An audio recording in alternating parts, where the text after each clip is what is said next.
All right, let's bring in the former president of the United States, number 45. Will he be number 47? But first things first, congratulations on your brand new book, Mr. President. Well, thank you very much, Brian. Thank you. Good morning. What went into it? What was your approach here? Just to bring back those 4 years to life through photographs? Well, you know, we had a great 4 years, and I've been watching what's happening, and a lot of people were they were remorseful, and they were like, can we do something? And it's really pictures of a lot of great things with the military, with so many of the things we've done. And I think it's sort of a happy book. We bring in some negativity about what's happening now, but frankly, it's really a happy book. And it's a book largely of beautiful pictures of events that took place and some of the things we've done. Sure. And we're going to talk more about the book a little later on. By the way, you can pre-order it right now at 45books.com. Mr. President, your administration came up yesterday. Our White House correspondent asked Jen Psaki about something that Joe Biden said about you during the campaign and during one of the debates, and she turned it around. Anyway, it's a great question, and listen to the answer as well. Here's yesterday at the White House. In 2020, when roughly 220,000 Americans had already died of COVID, Joe Biden said about Trump, anyone who is responsible for that many deaths should not remain as president of the United States of America. Is that still the standard now that more Americans have died under President Biden than President Trump? And the former president was suggesting people inject bleach. He apparently, reportedly, didn't even share with people he was going to interact with that he had tested positive for COVID himself. He continued to provide a forum for misinformation. This president has made the vaccine widely available. He's relied on the advice of his health and medical experts, and he is trying to be a part of solving this crisis, getting the pandemic under control. And I think there's a pretty stark difference between their approaches. So, Mr. President, when Joe Biden said during the debate with you that 220,000 Americans had died on your watch, you should not be president of the United States. Now more people have actually died. 770,000. During the Joe Biden administration. Well, he's done a terrible job, just like he did with the H1N1. He's done just a absolutely terrible job getting it out and getting people to take it. I mean, people just don't want to take it. And the vaccines have been, you know, I have to be very proud of the vaccines. We did it in less than 9 months. People said it was going to take 5 years to 12 years and probably wouldn't work. They work incredibly well. Some people don't want to take them, and that's their freedom, and that's what we have to do. But people don't want to take them because they don't trust Biden. They don't trust the administration. We had none of that. Everybody was fighting to take them, and we were doing great. We were doing really great on distribution. We also bought billions of dollars worth before we knew it was going to be successful, which saved us 1 year. So many things we did right. And what they're doing is very sad when you look at what's happening. But more people died during this year than last year by a very substantial margin. And sadly, this year is not up. Well, Mr. President, why wouldn't people trust the vaccines? They were developed during your administration. Well, a couple of things. Number one, they did a pause on Johnson & Johnson, which really set shocks through. Over 6 people that didn't die, by the way, but 6 people, and for that, millions and millions of shots given. And they did the pause with Johnson & Johnson. That was very bad. And they just haven't been able to sell it. People are not trusting this administration. And if you remember when during the debate, I think she said and he said, oh, if it's Trump, I won't take the vaccine. I won't take the vaccine. And then as soon as he got elected, he tried to claim that he did it, but he forgot that he got a shot during my administration. He got a shot. But there was just a great distrust of what they were saying and what they were doing. And I think that's the problem. And that's why they're trying to set up mandates and really hurting things with the economy with the mandates, in addition to other things. Well, Fauci kept changing what we were supposed to be doing. And then when you look at Afghanistan, you talk to military families and they say, we don't trust this administration. We put our kids' lives in the president's hands, and look what he did. He pulled out and left so many Americans behind enemy lines. Many of them are still there. When you look at the border, people don't trust what he's doing down there, because you'll hear Dr. Fauci saying, you need to wear your mask, you need to get vaccinated, but yet they're letting so many people flow over the southern border. And Peter Doocy, he had a busy day yesterday. He was also at the press conference with Dr. Fauci, and he pressed him on that issue. Listen to this, Mr. President. Dr. Fauci, as you advised the president about the possibility of new testing requirements for people coming into this country, does that include everybody? The answer is yes, and everybody who's coming into the country needs to get a test within 24 hours of getting on the plane to come here. But what about people who don't take a plane and just these border crossers coming in huge numbers? You know, but that's a different issue. If you don't have the capability, as you know, of somebody getting on a plane, getting checked, looking at a passport, we don't have that there. Is there something to do to test these people somewhere else? There is testing at the border under certain circumstances, as you know. Yeah, but not by the federal government. Mr. President, your reaction? It is a disaster. We have millions of people flowing across, and we're not only talking about the China virus or COVID, whatever you want to call it. We're talking about many other diseases coming over the border that are far worse, coming over the border. And nobody is being tested. Nobody is being checked. Prisons of other countries are being dumped into our country. We're like a dumping ground. There's never been. We are the strongest border in the history of our country. The wall was largely built. It could have been finished in 3 weeks, and they decided not to finish the openings. It's just some openings. We did an incredible job. 500 miles of wall. And this is why that coupled with other things gave us the greatest numbers we've ever had, the most successful it's ever been. We take people in, but we take them in legally. Now, one other thing that's pouring in right now that nobody even mentioned are drugs. Drugs are coming in at a rate of 7 times greater than when I was doing it, and our numbers were going way down. We were having the lowest drug numbers, and if you look at the numbers of people that are coming in now, we're millions and millions of people every couple of months. We're looking at 12, 13, 14, maybe even 15 million people a year, and none of those people are tested.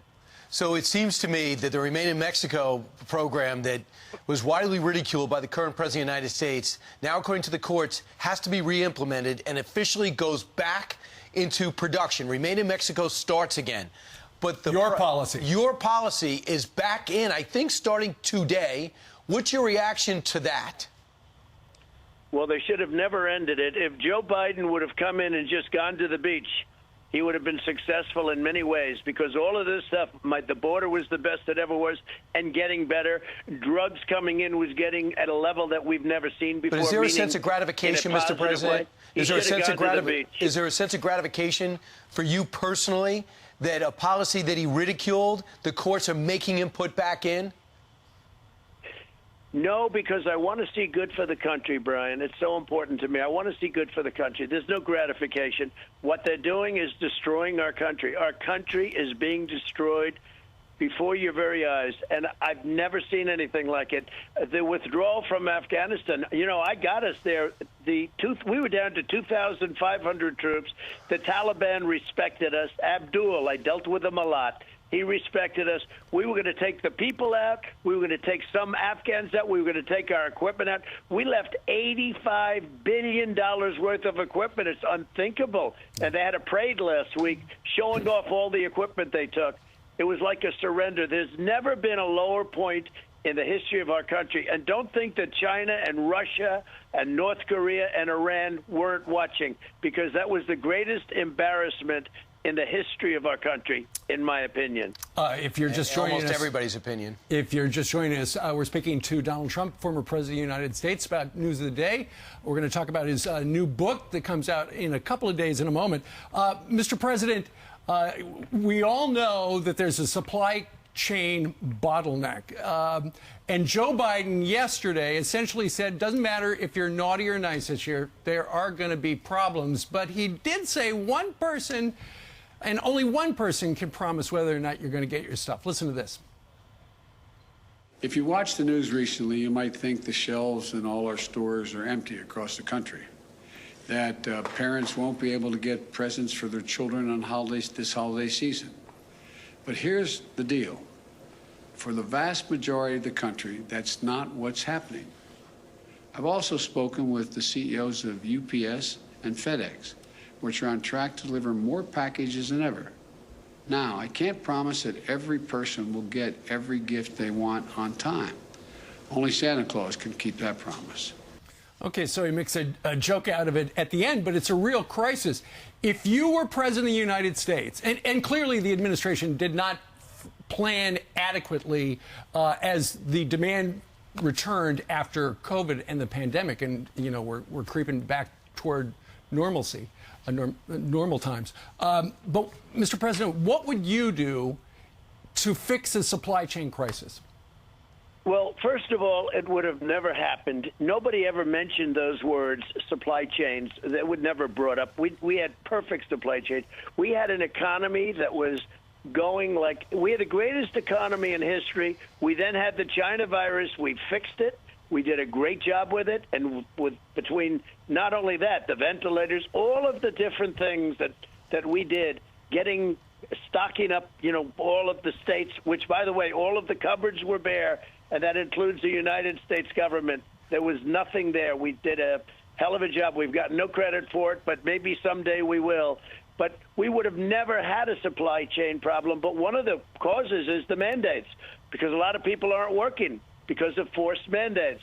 That's one of the very big causes. Another thing that's going to be a big problem, and it's a problem like nobody's seen before. We were energy independent. We didn't need ships all over the place clogging up the waters coming in from Saudi Arabia, Russia, and other places. We were the biggest in the world. We went to the biggest in the world. Within 1 year, we would have been bigger than Saudi Arabia and Russia combined with real energy. And it's called liquid gold under our feet. We have an advantage that other countries like China don't have. So many different things, but the mandates had a lot to do with the supply chain problem. Something that's also frustrating for Americans is the amount of crime that has gone up in our country and the way that our men and women in blue are being treated. The Fraternal Order of Police, they have had enough. They tweeted this out yesterday. They said enough is enough. More officers have been shot and killed this year than any other year, and there is one more month left. 314 officers shot, 58 officers killed by gunfire, ambush attacks on officers up 126% from 2020. Pray for America's law enforcement. Mr. President, this doesn't include the Utah officer that was killed that we're all praying for, and another officer that was shot and is trying to recover right now. What is your reaction to that tweet? Well, when you look at San Francisco and you look at 100 kids or people running into a store together, and the cops are standing out there not allowed to do their job. They're not allowed to do their job, and you allow a thing like that to happen. We have a country that has no law enforcement, has no law and order. Our police are great. They're not allowed to do their job, and they're now being hit. People aren't even afraid. They go and shoot police. They don't respect them.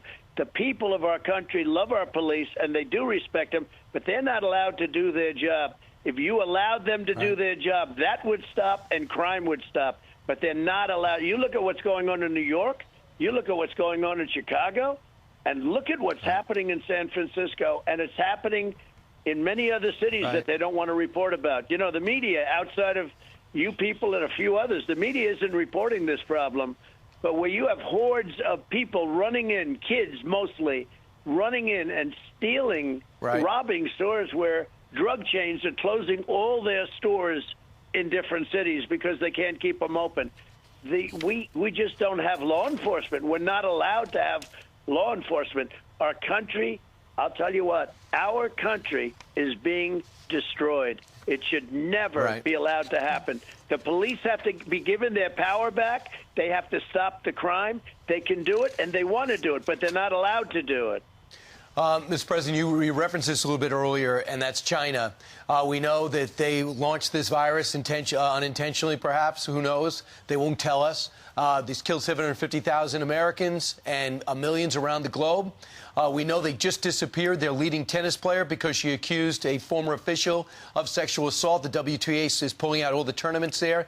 There's a growing push to boycott the China Olympics, who, by the way, also have rounded up their Muslims into concentration camps and are torturing them as well as harvesting their organs while doing the overflights to Taiwan, threatening their neighbors. Is this the time to say we're not going to go to the Olympics, the Winter Olympics? And by the way, before I answer that, none of this happened with us. They didn't send bombers over the middle of Taiwan. He knew not to do that. Had a very good relationship with President Xi. He knew very well you can't send bombers over Taiwan. None of that stuff happened. And they'll wait till after the Olympics and they'll do something with Taiwan now. They no longer respect us. They watched Afghanistan. They watched our generals not knowing what they were doing. They saw all of that, and they're watching very closely. They'll be doing things, Russia will be doing things, and maybe even North Korea will be doing things because they're watching our country. We are psychologically weak. We built the military. I built a great military. We had jet fighters that were 40 and 50 years old. We have knew everything. We're in such great shape, but you still have to have the brain power to know how to use it. And they watch that withdrawal, and they think, and by the way, the withdrawal, get out. 21 years, but you get out with dignity and strength. And we were going to get out with dignity and strength. What they did, these countries see that, and I'll tell you what, we're in a much different position. With that being said, you hurt the athletes, you hurt a lot of people. I would not do it. Jimmy Carter tried it. It didn't work. I wouldn't do it. That's not the problem. By the way, one other thing. I took in billions, hundreds of billions of dollars in taxes and tariffs from China. We never got 10 cents for 40 years. They never paid us anything. Hundreds of billions of dollars. And businesses were starting to come back to us. China respected our country. Russia respected our country. I stopped the pipeline going to Europe. Biden approved it. But, of course, he stopped the Keystone pipeline in our country, and others he's trying to stop. Now, we have a group of people. I don't know if it's Biden. It might not be. But we have a group of people that are destroying our country and perhaps knowingly destroying our country. But he doesn't want us to rely on fossil fuels. Do you think he's doing this on purpose so that we buy electric cars? So fossil fuels are our strength. It's our advantage. And it also can fire up those big factories and those big plants. You look at what they're doing to our landscape. They're destroying our landscape, our birds. They're destroying with wind. And by the way, those turbines are all made in Germany and they're made in China. Yeah, I know. Okay? And if you talk about emissions, the making of those turbines, if you really go with the emissions theory, the making is so onerous to the environment that nothing they can do will ever save anything. You know, and as far as cars, in order to make the batteries of those cars, it's the electric cars. And now you're not going to have a choice because they want to go all electric. But doing that is going to cause a lot of problems for a lot of people. They don't want to go that way. They're taking our greatest asset it's right under our feet. We are blessed as a country with tremendous energy reserves under our feet, and they don't want us to use them. Mr. President, you were on social media, and you said a lot of people were saying you got to cool it on social media. You said, well, that's the reason I got elected.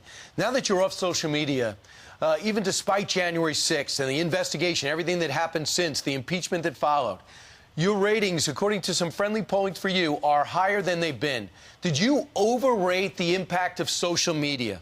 And in retrospect, will you need it if you want to run again? I think that people are seeing the great job that we did. You know, again, we had the greatest economy in the history of our country. We rebuilt our military. We had great military support. You look at the Hispanic support we've had. We had the best Hispanic support. I just think that people are missing us.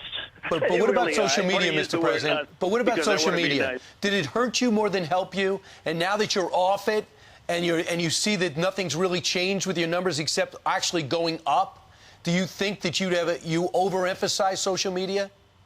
It is strange because my numbers now are the best they've ever been. I think that's because maybe they look at the opponent and they look at what's happening to our country. I think social media is important. I think we have some very bad people. I think a lot of illegal things were done with social media. You understand, when they can do 417 million. You know, if you spend more than $5,600, they put you in jail. And yet here's the guy spent $417 million and nothing happens to him. Oh, on the election. So I think social media is fine if it's used properly. And I think we're going to have a platform that's going to be incredible, and that's what's being developed right now. Will you change your approach? You know, I really, it's such an interesting question. I had to move fast. Our country was in bad shape. I had to move fast. Some of the niceties, you know, like let's sit down and let's talk, very calm. I had to get things going fast. China was ripping us off. $500 billion a year. Europe, they sound nice, but they rip us. They're almost as bad as China. We made a new deal with Mexico. We made a new deal with Canada. We made a new deal with Japan. We were doing a lot of things, and you had to move fast. And sometimes in order to do that, you can't go. I can be as nice as anybody. I think I'm a nice person, but we had to move quickly. And sometimes you have to break the eggs a little bit to make an omelet. Okay, so, Mr. President, during your 4 years as President of the United States, you had at least one or two official White House photographers with you at every event. Every time you were out in public, they were snapping pictures. There are millions of images in the vault, and obviously part of the Donald Trump presidential archives.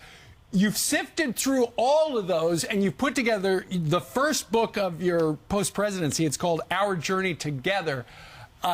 And this book, it's a coffee table book. It's got 300 pictures in it. I understand you wrote all of the captions. How did you figure out what pictures were going to, out of the millions, how did you figure out which pictures went in and which ones did not? Well, it's a great question, frankly, and it's somebody who also has had some very successful books. But we wanted to do it quickly because we wanted to give people hope. Our country is just now, there's so many people, they're down, and we wanted to show, it was a beautiful time. It was unfair. Nobody was ever attacked and hit like I was, but I understood that, and I got it, and I think we also gave it back to them. But we had to do something, and you're right, we have millions and millions of pictures, but we picked pictures that we thought really represented the time. And there are a lot of beautiful pictures. Even the rallies, we have pictures of these massive rallies that we have. And the rallies right now are bigger now than even before the election, which is shocking. Normally you would think you wouldn't have anybody show up. We had in Alabama 69,000 people. We went to as an example, we had 4 rallies that I think were the biggest that we've ever had. We had a tremendous rally in Georgia. We had a tremendous rally in Iowa, unbelievable rally in Iowa. But the numbers are so big, and it's really people want hope. And that's a little bit and maybe a lot of the reason that I did this book. I think it gives people some hope and to look into a very beautiful time. In many ways, a very beautiful time. COVID came along, and we had to fix it. And then we got it going again. So we really did it twice. Mr. And President, now our country is being destroyed. Does it make you want to get another 4 years and be the 47th president? And is it true that the First Lady, Melania Trump, the former First Lady, has told you, I'm not going back if you run again? No, that's not true. That's an interesting one. More fake news. No, that's not true. Fake news. All right. She was a great First Lady. She did a great job, but she loves the people. They love her. I see how they love her. But no, I will say this. We have to fix our country. Our country is going bad. We're not going to have a country any longer if we keep doing this. When we allow other countries to empty their prisons into our country. But what about you? Do you want to be the 47th president? Have a country. Are you thinking about do you think you're the only one to bring it back as the 47th president? Well, if you look at the poll numbers, I am, because the poll numbers are 95% and 96% approval rating now in the Republican Party. Nobody's ever had that. And overall approval numbers are great. So, I'm not going by polls. I'm just saying I did it before and really did it twice. We had it at a level that has never been seen before. And then we brought it back to a level that was really good despite the China virus. And other countries, not one country has fared as well as we have. Not one country. Mr. President, we did a good job. Pardon the interruption. As we were just a moment ago looking at those many images from the 4 years of your administration, what was the you know, and you had to struggle to find the photographs for this particular book. What was, out of curiosity, the best day as president? Well, we had so much success. I mean, if you look at narrow it down to sports, one if you could, because if you look at Right to Try, okay, we got the biggest tax cuts in the history of our country. That was a great day. We had a big start. We got the biggest regulation cuts. That was a great number of days. We did Right to Try. So Right to Try, they've been trying to get it for 47 years. And I got it. That's where you can use medicine to take people that are terminally ill and allow them to see if this medicine works, and it's been incredibly successful. That wouldn't sound as big as some of the other things we've done, but that was a very big thing. Supreme Court justices, well, they're going to be making a ruling, a very important ruling soon. Let's see how that works out. But I had 3. You know, it's very unusual to have 3, and I got 3. And they're very good, and let's see how that all works out, because right now they're going to be making one of their biggest decisions and putting in almost 300 judges throughout the United States. I mean, it's almost 30% of the judges in the country. So we had a lot of big moments, and I could go on. I could just go on and on. Okay, we had a lot of big moments. So, Mr. President, thank you so much for coming on with us. If you're interested in pre-ordering the book, it's 45books.com. I hope you're enjoying Florida. I know the Trump family unfortunately is canceled in certain states, and you all moved down to Florida, left New York. I hope everyone's happy and doing well.